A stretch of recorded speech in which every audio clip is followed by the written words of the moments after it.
Assalamu alaikum, frères et sœurs l'islam. Très heureux de vous retrouver encore une fois de plus. Aujourd'hui, Inch'Allah, nous allons parler de la droiture. La droiture, mes frères et sœurs en islam, qu'est-ce que c'est?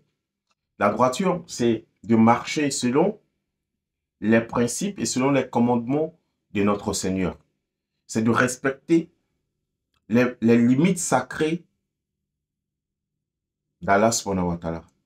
Mes frères et sœurs en islam, aujourd'hui, beaucoup d'entre nous prient 5 fois par jour, jeûnent pendant le mois de Ramadan, font la zakat, font même le pèlerinage à la Mecque, mais beaucoup d'entre nous ne sont pas droits.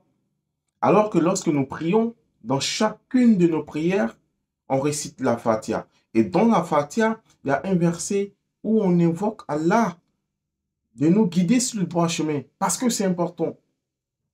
17 fois au moins par jour, on fait cette invocation-là. Ehdina siratal mustaqim. Guide-nous sur le droit chemin. Subhanallah. Guide-nous sur le droit chemin. Mais frères, en islam, le droit chemin, la droiture. Aujourd'hui, j'ai plusieurs enfants. Je ne suis pas droit envers mes enfants. Il y a un enfant à qui j'offre plus de cadeaux que l'autre. Je ne suis pas droit. Je dois être droit parmi mes enfants. Même si j'apprécie un plus que l'autre, ils ont les mêmes droits. Je dois m'arranger à être droit parmi mes enfants. Je dois aussi, si j'ai 2 épouses ou plusieurs épouses, je dois être droit entre mes épouses. Pas parce que j'aime plus la troisième femme que les 2 premières, que je dois lui donner plus de cadeaux que les autres. Je ne fais pas preuve de droiture. C'est pourquoi dans le Coran, quand Allah il parle de la polygamie, il nous donne l'autorisation, la permission de pouvoir marier jusqu'à 4 femmes. Il ne nous dit pas de les aimer de la même façon parce qu'il sait qu'on ne peut pas les aimer de la même façon. Ce n'est pas possible. Mais il dit, soyez juste, soyez équitable. Si vous craignez de ne pas pouvoir être juste envers vos épouses, alors contentez-vous d'une seule épouse. Parce que le fait de marier 2 femmes et ne pas être équitable parmi elles peut te conduire en enfer, même si tu fais tes 5 prières. Donc voilà une notion qui est très importante en islam. Et quand ils ont posé la question au prophète Mohammed sallallahu alayhi wa sallam, il lui a dit, quelqu'un lui a dit, Ya Rasulillah, dis-moi, qu'est-ce que c'est que l'islam? En un mot, de sorte que après t'avoir posé cette question-là, je n'aille plus voir quelqu'un pour lui poser la même question sur l'islam. Le prophète sallallahu alayhi wa sallam, il dit, crois en Allah et sois droit. Kalas. Le prophète sallallahu alayhi wa sallam n'a pas fait un long discours. Il n'a pas dit non, fais tes 5 prières, jeûne le mois de Ramadan, fais ceci, fais cela. Non, il dit, crois en Allah et sois droit. Donc tout ce que tu fais, sois droit. Dans ton travail, sois droit. Entre tes collègues, entre tes employés, sois droit. Entre tes épouses, sois droit. Entre tes enfants, sois droit. Entre tes voisins, sois droit. Voilà l'islam. Voilà l'islam, mes frères et sœurs en islam. Donc, on doit faire preuve de droiture dans tout ce que nous faisons. Vous voyez, je vais vous raconter une histoire. Il y a un monsieur qui a passé la quasi-totalité de sa vie à adorer Allah subhanahu wa ta'ala. Il était reconnu comme un saint, quelqu'un qui était proche d'Allah subhanahu wa ta'ala. À travers quoi? Ses œuvres d'adoration. Il priait beaucoup, il jeûnait beaucoup, il faisait beaucoup de zikr. Masha'Allah. Et ce monsieur-là, ce saint-là, était apprécié par une très belle femme. Et cette femme-là voulait absolument commettre l'adultère avec cet homme de Dieu. Mais celui-là, il a toujours résisté. Il n'a jamais cédé à la tentation. Jusqu'à ce que, un jour, la dame a envoyé des gens pour appeler l'homme saint. Disons que elle était malade et qu'il fallait qu'il vienne prier pour elle. Subhanallah.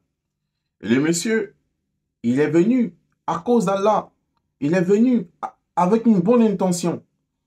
Et lorsqu'il s'est retrouvé dans la maison de la dame a verrouillé la maison.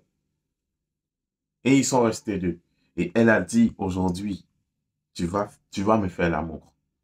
Subhanallah. Le monsieur, il a résisté jusqu'à ce qu'il cède. Finalement, il a cédé. Et il a commis ce péché-là avec la dame. Subhanallah. C'est pourquoi le prophète nous dit sallallahu alayhi wa sallam, il dit c'est interdit que un homme et une femme se retrouvent seuls dans un endroit. Le shaitan devient le troisième. Et si le shaitan est votre compagnon, vous n'aurez pas de bonnes idées. Et voilà ce qui s'est passé.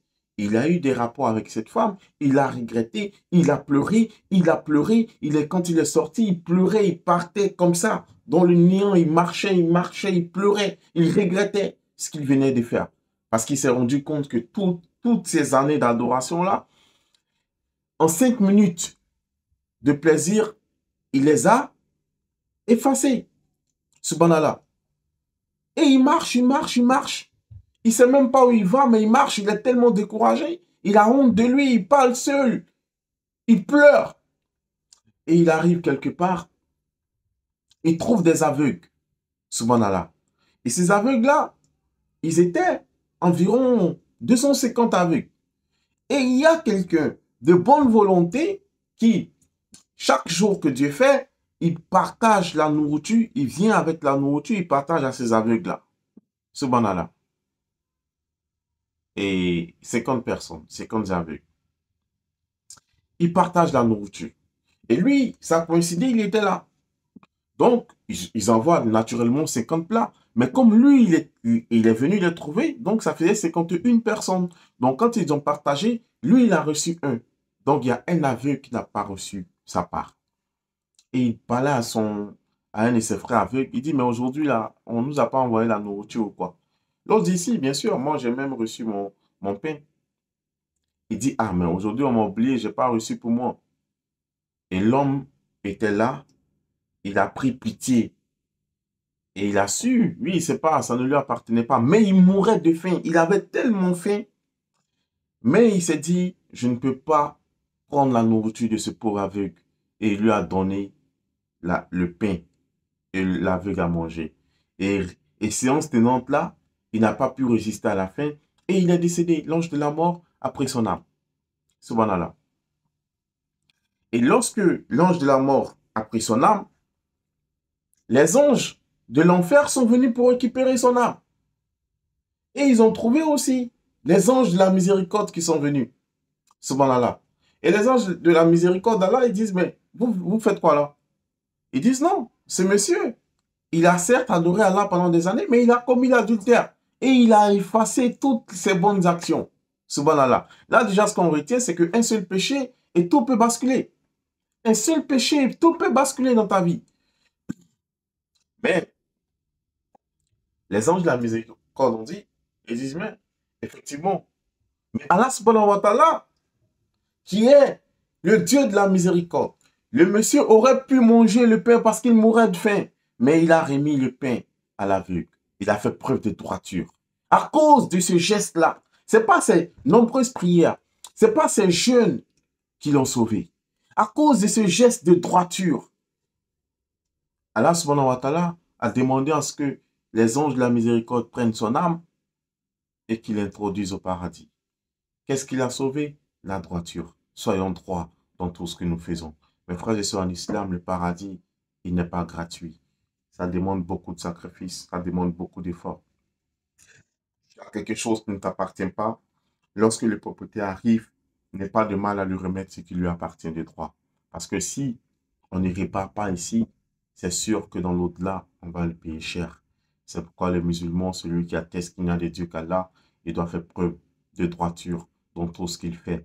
Dans toutes ses relations, il doit être droit. Dans ses promesses, il doit être correct. Dans ses relations avec ses épouses, avec ses enfants, avec ses collègues, avec ses voisins, il doit être droit. Il doit être droit. J'ai été très heureux d'être en votre compagnie. J'espère que ce rappel va vous profiter à vous ainsi qu'à moi-même. On va demander à Allah subhanahu wa ta'ala de nous guider sans cesse le droit chemin, de faire de nous des bons musulmans, des musulmans pieux et sincères, de nous donner la force de continuer à le prier, à l'adorer de jour comme de nuit durant toute nos vies, jusqu'au jour de la rétribution. J'espère vous retrouver très prochainement, Inch'Allah. Assalamu alaikum et à très bientôt, Inch'Allah.